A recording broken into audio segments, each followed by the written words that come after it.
ಕೇಂದ್ರದಲ್ಲಿ ಈಗ ನಕಲಿ ಇಂಜಿನಿಯರ್ಗಳ ಹಾವಳಿ ಕೇಸ್ ದಾಖಲಾಗಿದೆ. ಮಂಡ್ಯ ಪ್ರಕರಣದ ಬಳಿಕ ಈಗ ರಾಜ್ಯ ಸರ್ಕಾರ ಎಚ್ಚೆತ್ತುಕೊಂಡಿದೆ.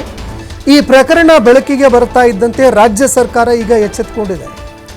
ಯಾಕಂದ್ರೆ ನಕಲಿ ಇಂಜಿನಿಯರ್ಗಳ ಹಾವಳಿ ತೀವ್ರವಾಗಿತ್ತು. ಈ ವಿಚಾರ ಬೆಳಕಿಗೆ ಕೂಡ ಬಂದಿತ್ತು. ಮಂಡ್ಯ ಪ್ರಕರಣದ ಬಳಿಕ ಇದೀಗ ರಾಜ್ಯ ಸರ್ಕಾರ ಎಚ್ಚೆತ್ತುಕೊಂಡಿದೆ. ಇಡೀ ರಾಜ್ಯಾದ್ಯಂತ ತನಿಖೆ ಮಾಡೋದಕ್ಕೆ ರಾಜ್ಯ ಸರ್ಕಾರ ಮುಂದಾಗ್ತಾ ಇದೆ. ಎಲ್ಲ ಜಿಲ್ಲೆಗಳ ನೇಮಕಾತಿಗಳ ಪರಿಶೀಲನೆ ಮಾಡೋದಕ್ಕೆ ಅಂತ ಸೂಚನೆ ಕೊಟ್ಟಿದೆ. ಎಲ್ಲೆಲ್ಲಿ ನೇಮಕಾತಿಯಾಗಿದೆ, ನಿರ್ಮಿತಿ ಕೇಂದ್ರಗಳಲ್ಲಿ ಇಂಜಿನಿಯರ್ಗಳ ನೇಮಕಾತಿ ಎಲ್ಲೆಲ್ಲಾಗಿದೆ, ಅದಕ್ಕೆ ಸಂಬಂಧಪಟ್ಟಂತೆ ವಿಸ್ತೃತವಾಗಿ ತನಿಖೆ ಆಗಬೇಕು, ಪರಿಶೀಲನೆ ಆಗಬೇಕು ಅಂತ ರಾಜ್ಯ ಸರ್ಕಾರ ಈಗ ಸೂಚನೆ ಕೊಟ್ಟಿದೆ.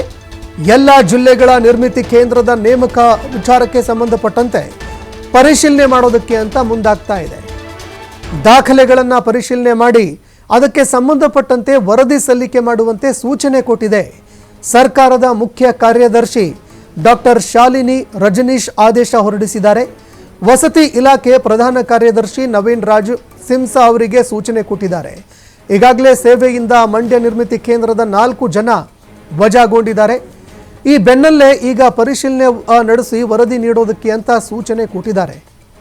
ಹೀಗಾಗಿ ಇದಕ್ಕೆ ಸಂಬಂಧಪಟ್ಟಂತೆ ಈಗ ರಾಜ್ಯ ಸರ್ಕಾರ ಎಚ್ಚೆತ್ತುಕೊಂಡು ಈ ನಕಲಿ ಇಂಜಿನಿಯರ್ಗಳ ವಿಚಾರಕ್ಕೆ ಸಂಬಂಧಪಟ್ಟಂತೆ ತನಿಖೆ ಮಾಡೋದಕ್ಕೆ ಅಂತ ಮುಂದಾಗ್ತಾ ಇದೆ.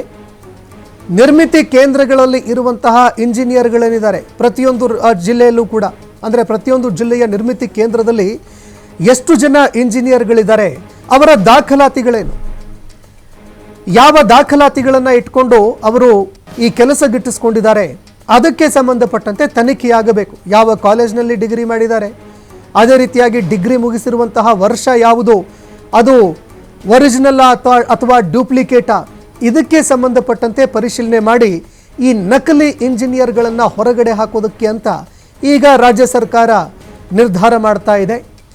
ಮಂಡ್ಯ ಜಿಲ್ಲೆಯಲ್ಲಿ ಇದೇ ರೀತಿಯಾದಂತಹ ಒಂದು ಪ್ರಕರಣ ಬೆಳಕಿಗೆ ಬಂದಿತ್ತು. ಒಟ್ಟು 4 ಜನ ನಕಲಿ ಇಂಜಿನಿಯರ್ಗಳು ಬೆಳಕಿಗೆ ಬಂದಿದ್ದರು.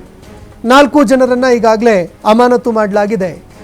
ಇದಾದ ಬಳಿಕ ಒಂದೇ ಜಿಲ್ಲೆಯಲ್ಲಿ 4 ಜನ ಸಿಕ್ಕಿರೋದ್ರಿಂದಾಗಿ ಬೇರೆ ಬೇರೆ ಜಿಲ್ಲೆಗಳಲ್ಲಿ ನಿರ್ಮಿತಿ ಕೇಂದ್ರಗಳಲ್ಲಿ ಇರುವಂತಹ ಇಂಜಿನಿಯರ್ಗಳೇನಿದ್ದಾರೆ ಅವರ ಒಂದು ದಾಖಲಾತಿಗಳನ್ನು ಪರಿಶೀಲನೆ ಮಾಡೋದಕ್ಕೆ ಅಂತ ಈಗ ರಾಜ್ಯ ಸರ್ಕಾರ ಸೂಚನೆ ಹೊರಡಿಸಿದೆ.